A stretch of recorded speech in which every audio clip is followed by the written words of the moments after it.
막혀 웃음만 나 너. 뉴스가 음악을 만났을 때 시작합니다. 상도동에 위치한 김영삼 도서관은 작년 11월에 문을 열었죠. 그런데 이 도서관에 최근 2억여 원의 증여세가 부과됐습니다. 김 전 대통령이 도서관을 지으려고 10년 전에 기부한 재산에 대해 국세청이 세금을 부과한 건데요. 김영삼 민주센터 측은 뒤늦게 증여세를 매긴 것 자체가 정치적 외압이라며 반발했습니다. 보도에 김민욱 기자입니다.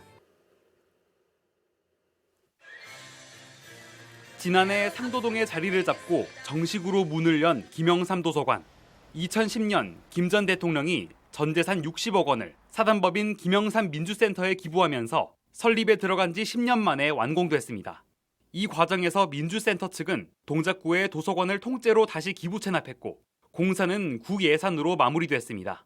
부족한 문화시설을 고민하던 동작구와 도서관 운영에 어려움을 겪던 민주센터의 합작품인 셈입니다. 이 김영삼 도서관은 앞으로 한국민주화기념관과 한국민주화 도서관의 역할도 수행해야 한다고 저는 생각합니다. 하지만 개관의 기쁨도 잠시, 넉 달 만인 지난 3월 김영삼 민주센터에 날벼락 같은 통보가 날아왔습니다. 민주센터가 최초로 기부받은 60억 원에 대해 국세청이 증여세 2억 원을 부과한 겁니다. 통보 2달 뒤인 5월에는 김 전 대통령 부모의 묘소가 있는 선산과 기증했던 토지 등을 압류하기도 했습니다. 이거는 굉장히 과하다고 생각합니다. 있을 수 없다고 생각하고 이게 과연 일선 세무서에서 할 수 있는 일일까라는 의구심도 들 정도로. 이유인 즉슨 도서관이 건립되는 동안 김영삼 민주센터가 공익사업을 하지 못했다는 것. 공익법인이라도 증여받은 자산을 3년 내에 공익 목적으로 쓰지 않으면 증여세를 부과하는 게 현행법입니다. 김 전 대통령 가족들은 즉각 반발했습니다. 애초에 공익 목적으로 기부한 재산이고 그 돈을 들여 지은 도서관도 다시 기부를 한 마당에 뒤늦게 세금을 매기는 건 지나치다는 겁니다. 민주센터 김현철 상임이사는 갑작스런 과세와 압류 조치에 현 정권을 비판한 것에 대한 치졸한 정치적 보복이라는 거센 표현을 써가며 불편함을 드러냈습니다. 그런 식의 무리한 과세를 했다는 것 자체가 이거는 그냥 일반 과세의 형평성의 원칙하고도 벗어나고 분명히 정치적인 의도가 있다. 저희는 그렇게 생각하는 것이고.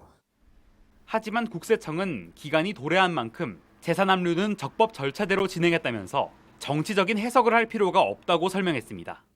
1년 이상 진행된 과세 과정에서 납세자에게 사실을 고지하고 소명하는 과정을 거쳤고 압류 역시 사전 통지 후 집행했다는 겁니다.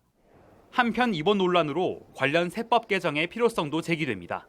대기업의 세금 회피를 막기 위해 만든 법을 공익기부에 그대로 적용해 증여세를 물리면 기부 문화를 위축시킬 수 있다는 겁니다. 거기에 과세를 하게 되면 공익 목적으로 사용될 재산 자체가 줄어드는 역효과가 날 수 있는 거죠. 기부 문화 정착에 좀 반하는 방향으로 이제 흘러가지 않도록 그렇게 입법 보완이 필요하다고 생각합니다. 김영삼 민주센터 측은 이번 사안을 조세심판원에 심사 청구를 맡긴 상황입니다. 이 몇 개월 전까지만 해도 도서관 개관으로 들떴던 이곳 민주센터 관계자들은 씁쓸한 분위기 속에서 현 상황을 지켜보고 있습니다. HC 뉴스 김민욱입니다.